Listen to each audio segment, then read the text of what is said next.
কেমন আছেন সবাই? দেখুন, ঢাকা শহরের মধ্যে এরকম মনোরম পরিবেশ কেউ দেখেছেন? মানে এত সুন্দর পরিবেশ, একেবারে এত বড় একটা খাল, একেবারে এপার ওপার গ্রামীণ পরিবেশ। এই যে বাচ্চারা সাঁতার কাটতেছে, মুরব্বীরা গোসল করতেছে, কেউ কেউ আবার এখানে একটু জুয়ার আসর বসিয়েছে, তাস খেলতেছে ভাগ ভাগ করে। এইখানে তাস খেলে, ওইখানে সেইখানে 3-4 জায়গা করে এইভাবে তাস খেলে।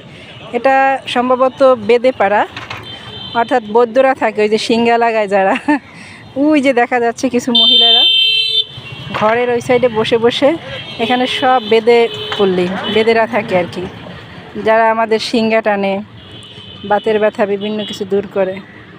দেখুন কত বড় খাল। ঢাকা শহরে গ্রামীণ পরিবেশের ফিল নিতে হলে অবশ্যই এখানে আসবেন। ওকে, বাই, আসসালামু আলাইকুম সবাইকে, ধন্যবাদ।